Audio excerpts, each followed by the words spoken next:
Hi ನಮಸ್ಕಾರ. Idea ನ್ಯೂಸ್ಗೆ ಸ್ವಾಗತ. ವೀಕ್ಷಕರೇ, ನಮ್ಮ ಐಡಿಯಾ ನ್ಯೂಸ್ ಕನ್ನಡ 2 ಚಾನಲ್ ಪ್ರತಿದಿನ ಕೂಡ ನಾವು ಕೋಲಾರದಲ್ಲಿ 9 ಗಂಟೆಗೆ ಟೊಮಾಟೊ ಮಾರ್ಕೆಟ್ ಪ್ರಾರಂಭ ಆಗ್ತದೆ. ಅದಾದ ನಂತರ ಕಡೆ ಆದ್ಮೇಲೆ ನಾವು ಪ್ರತಿದಿನ ಕೂಡ ನಾಟಿ ಎಷ್ಟು ಹೋಗುತ್ತೆ, ಸೀಡ್ಸ್ ಎಷ್ಟು ಹೋಗುತ್ತೆ ಅನ್ನೋದನ್ನ ಪ್ರತಿದಿನ ಕೂಡ ನಾವು ಐಡಿಯಾ ನ್ಯೂಸ್ ಕನ್ನಡ 2 ಚಾನಲ್ ಪ್ರಸಾರ ಮಾಡ್ತಾ ಇದೀವಿ. ಈಗ ನೀವು ನೋಡ್ತಾ ಇದ್ರಲ್ಲ, ಈ ಚಾನಲ್ ಇದು ಐಡಿಯಾ ನ್ಯೂಸ್ ಕನ್ನಡ 2 ಚಾನಲ್. ಇದಕ್ಕೆ ಮೊದಲು ಐಡಿಯಾ ನ್ಯೂಸ್ ಕನ್ನಡ ಚಾನಲ್ ಇತ್ತು. ಸುಮಾರು 3 ವರ್ಷಗಳಿಂದ ಕೂಡ ನಾವು ಅದರಲ್ಲಿ ಟೊಮಾಟೋದ ಬಗ್ಗೆ ಒಂದಷ್ಟು ಮಾಹಿತಿಯನ್ನ ಹಾಕ್ತಾ ಇದ್ವಿ. ಈಗ ಇದು ರೈತರಿಗೋಸ್ಕರನೇ ಅಂತ ಹೇಳ್ಬಿಟ್ಟು ಐಡಿಯಾ ನ್ಯೂಸ್ ಕನ್ನಡ ಚಾನಲ್ ಅನ್ನ ನಾವು ಇವತ್ತು 2ನೇ ಚಾನಲ್ ಆಗಿ ಮಾಡಿದೀವಿ. ಇವಾಗ ನೀವು ಏನ್ ನೋಡ್ತಾ ಇದ್ರೆ ಇದು ಐಡಿಯಾ ನ್ಯೂಸ್ ಕನ್ನಡ 2 ಚಾನಲ್. ದಯವಿಟ್ಟು ಈ ಚಾನಲ್ ಅನ್ನ ನೀವು ಸಬ್ಸ್ಕ್ರೈಬ್ ಮಾಡಲಿಲ್ಲ ಅಂದ್ರೆ ಈಗಲೇ ಸಬ್ಸ್ಕ್ರೈಬ್ ಮಾಡ್ಕೊಳ್ಳಿ. ಪ್ರತಿದಿನ ಕೂಡ ಕೋಲಾರದಲ್ಲಿ ಟೊಮಾಟೊ ಏನೇನು ಬೆಲೆ ಆಗುತ್ತೆ, ಮುಂದೆ ಏನಾಗುತ್ತೆ, ಹಿಂದೆ ಏನಾಗುತ್ತೆ, ಯಾವ್ಯಾವ ಬೆಲೆ ಎಷ್ಟಾಗುತ್ತೆ ಅನ್ನೋದು ಸಂಪೂರ್ಣವಾಗಿ ನಾವು ಪ್ರತಿದಿನ ಕೂಡ ಆಕ್ಷನ್ ಆದ್ಮೇಲೆ ಐಡಿಯಾ ನ್ಯೂಸ್ ಕನ್ನಡ 2 ಚಾನಲ್ ಅಲ್ಲಿ ನಾವು ಪ್ರಸಾರ ಮಾಡ್ತಾ ಇದ್ದೇವೆ. ಇದಕ್ಕೆ ಮೊದಲು ಐಡಿಯಾ ನ್ಯೂಸ್ ಕನ್ನಡದಲ್ಲಿ ಇತ್ತು. ಇವತ್ತು ಅದು 1,60,000 ಸಬ್ಸ್ಕ್ರೈಬ್ ಮಾಡಿದಿರಾ, ತಾವೆಲ್ಲರಿಗೂ ಕೂಡ ಧನ್ಯವಾದ. ಇವಾಗ ನಾವು ಐಡಿಯಾ ನ್ಯೂಸ್ ಕನ್ನಡ 2 ಚಾನಲ್ ಅಲ್ಲಿ ರೈತರ ಬಗ್ಗೆ ಒಂದಷ್ಟು ಮಾಹಿತಿ ಆಗೋದಕ್ಕೆ ನಾವು ಟೊಮಾಟೋದ ಬಗ್ಗೆ ಅಥವಾ ಟೊಮಾಟೊ ದಲ್ಲಾಳಿಗಳಿಂದ ಒಂದಷ್ಟು ಸ್ಟೋರಿಗಳನ್ನ ನಾವು ಪ್ರತಿದಿನ ಕೂಡ ನಾವು ಐಡಿಯಾ ನ್ಯೂಸ್ 2 ಕನ್ನಡ ಚಾನಲ್ ಹಾಕ್ತಾ ಇದೀವಿ. ದಯವಿಟ್ಟು ನೀವು ಯಾರು ಸಬ್ಸ್ಕ್ರೈಬ್ ಮಾಡಲಿಲ್ವೋ ಈಗಲೇ ನಮ್ಮ ಚಾನಲ್ ಅನ್ನು ಸಬ್ಸ್ಕ್ರೈಬ್ ಮಾಡಿ, ಶೇರ್ ಮಾಡಿ, ಲೈಕ್ ಮಾಡಿ. ಧನ್ಯವಾದ.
ನಮಸ್ತೆ.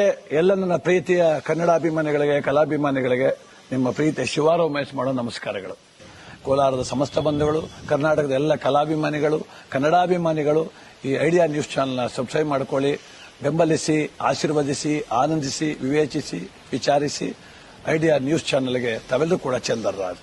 ಧನ್ಯವಾದ.